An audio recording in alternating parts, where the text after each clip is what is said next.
5 days to go. I can now count on one hand. I'm getting so excited, so excited. And I promised yesterday I did a very quick plan, talk through my overall plan. And I know a few people have been asking, where are you going to be eating? So I thought I'd dedicate this video on day 5 to talking through where I'm going to be eating during my trip. So on this occasion, I've actually bought, as part of my package through Virgin, the dining plan. And I have gone for the entry level, which is called a quick service dining plan. This cost around £200 for the week, which I just thought actually is very good value. Couple of reasons. The first being that when you sit down at a table at Disney, you pay gratuity, so service charge. And the quick service plan that I have is for locations where you can walk up with a tray, a bit like a fast food place, get your food and take a seat wherever you like. So on quite a few occasions, I'm actually going to get away without paying for gratuity and service. I have got some table service ones in my plan that I'll be paying for out of pocket. But yeah, so that's going to make a bit of a saving for me rather than going to sit down restaurants once a day or twice a day that we have done on previous occasions. So a little bit of a tip there if you're looking to save some money. So on the quick service plan, I get 2 quick service meals a day, and I also get 2 snacks a day, which I think is really good value. I know what the food portion sizes are like out in Florida, and they're pretty big. So I reckon I'm going to be able to get away really easily with 2 main meals a day and 2 snacks a day. If I need anything more than that, or on the days when I've got the table service, then I'm just going to move the snacks around. They basically, you can use them as and when you want throughout the entire trip. So I could use 15 snacks on day 1 if I wanted, and it would simply deduct the credits from my account. So at a really high level, that's how the dining plan works, the quick service dining plan. If anybody wants to know a bit more about the different plans, there's the quick service one, there's also a table service, and there's a deluxe one. So there's kind of 3 tiers to them. They all give you different things. But hopefully that's enough to give you an idea of what the sorts of foods I'm going to be having. And for most of these, you don't have to book. So a lot of the quick service locations, apart from Be Our Guest, you can just simply walk up and order your food. All the table service ones, it's recommended that you book in advance, and booking opens 180 days before the first day of your trip, so the day you check in. Quick run through then of the places I'm planning to eat. So when I arrive on the first evening, I'm planning just to get something from the food court at the hotel I'm staying at, which is All Star Sports. I believe the food court there is called the End Zone, and I'm probably going to get a pizza or something. I'll be pretty hungry, I reckon, by the time I get through customs and on Magical Express and to the hotel. So good dinner that night, and then straight to bed, ready for the next morning. The next morning, I think I'm going to have some snack bits that I'm going to get ordered to the hotel. So I've put a garden grocer order in, which actually gets delivered, and Bell Services will keep it for you for a few hours until you arrive and you check in, and then you can take that with you to your room. So in there I've ordered things like milk, some cereal, some fruit, some croissants, and a few bits like that I'm going to need for the week. So I'll probably have some snacks in my room. If I want to go and get breakfast, I can use the credit and go and have breakfast at the End Zone food court. So on the very first day, my full day in the parks, I'm going to go to Animal Kingdom. So I'm going to grab some snacks in the morning from my hotel room, possibly get a quick service credit breakfast at the End Zone food court. Then I'm going to head over to Pandora, and at lunch I'm going to eat in Satuli Canteen. And they do a lot of different foods. They do some sort of burger pods, which are like burger dough with burger meat in the middle. They also do some build your own bowls, so you choose a base and then a main, which could be chicken or tofu, and then a topping for it. I heard really good things about the food quality, and just about how it feels quite healthy food for a theme park, so definitely want to try that out. And then I'm going to head to Magic Kingdom to watch fireworks in the evening, but on my way there I'm going to stop by Trader Sam's and Captain Cook's, and both of those are at the Polynesian. So Trader Sam's is, I believe, a bar. It's really well themed. I've never been before, and I've tried not to watch too many videos on YouTube about it because I don't want many spoilers. I think I'm going to go there for a drink. And then Captain Cook's is a quick service location. One stop, the hotel's kind of 1 or 2 stops from the park, so it makes sense to stop there, and I think I'm going to go for kind of a pulled pork burger with sides in that location. So that's my first full day, day one. Day two, well, day three on my plan, so my second full day in the park, I'm going to go and I have a reservation for breakfast at Be Our Guest. And this is one of the ones that you do need to book 180 days out. I'm really excited. I've only ever eaten dinner at Be Our Guest. This will be my first breakfast experience. And then I'm planning just to get a snack for lunch because I'm going to have an early dinner because it's a Christmas party night. So I'm going to grab a snack, probably from Sleepy Hollow. I've been eyeing up their waffles with strawberries and chocolate sauce forever, since my last trip. So I'm probably going to get one of those as my snack. And that's a snack credit.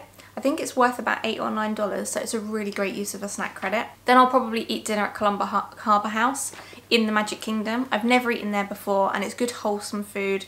I believe they've got some healthy options as well, rather than just fries. So I'll be doing that early evening, around probably 4 o'clock, maybe 5 o'clock latest, primarily because the day guests start to clear out and the party guests start to arrive, so it's a good time to grab some food before the party kicks off. And I'll be given copious amounts of hot chocolate and cookies throughout the party, so I want to make sure I've got plenty of space for those for later in the evening. On to day 4 of the trip, which is my day at Epcot. I'm probably going to eat at Sunshine Seasons, so I want to get into the park really early that day to do rope drop, which is where you head straight to the park ready for open, so you can be at the front of the lines going in the park and get to the rides without too much of a queue. So I'm going to eat at Sunshine Seasons after I've done my first few rides. And then I'm going to have a lovely package dining meal at Chefs de France. And this is part of the candlelight processional package. So I've prepaid or pre-booked for a sit-down menu for lunch. So I get to pick some options from there. I've never eaten at Chefs de France. Again, heard great things about it. I believe this one's going to cost me about $70.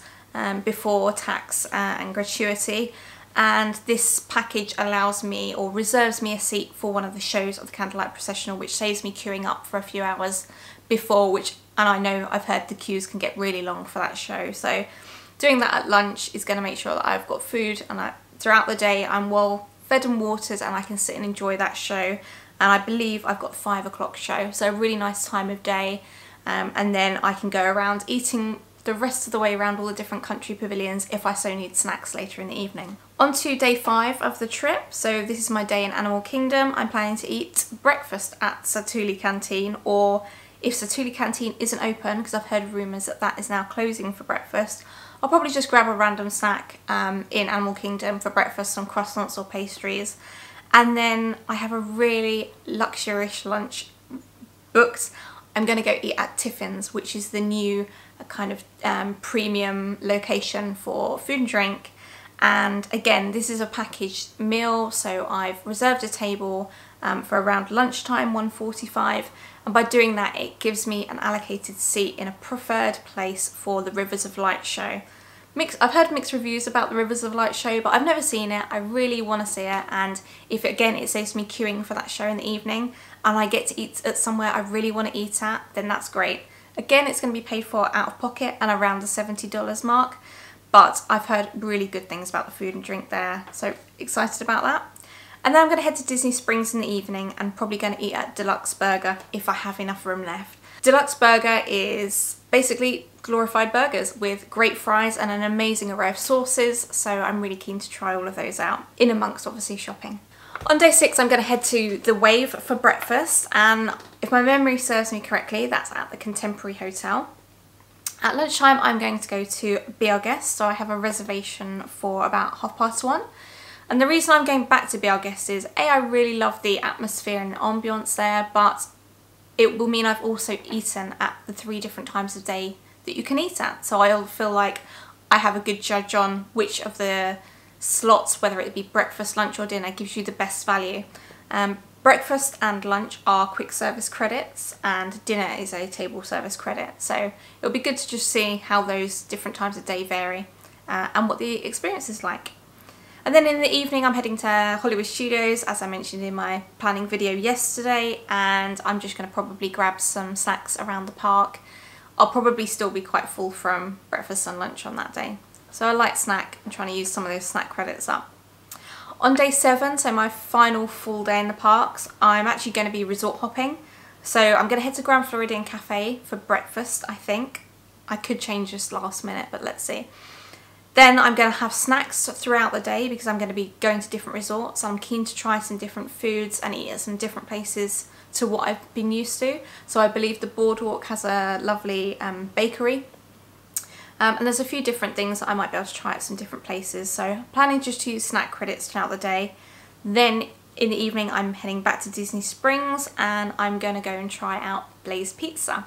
So anybody who knows me knows I'm a massive pizza fan, and this pizza place has kind of been described as Subway but for pizza. I'm really interested to see that. I think they have some kind of predetermined toppings, but I'm really keen to see like how I can spice it up and add some, make some weird concoctions basically, so try that one out. And then on the final day, day 8, which is my travel home day, in the morning I'm going to head to Hollywood Studios, so I think I'll probably just grab some breakfast at the hotel at the End Zone food court to use a quick service credit. And then I've heard good things about the ribs at Flame Tree Barbecue. I think I have eaten at Flame Tree Barbecue, but probably back on my first trip in 2003. So I'm gonna head back there and I'm gonna get the ribs, and that will be a great use, I've heard, of my quick service credit. And hopefully by then I will have used up all of my credits.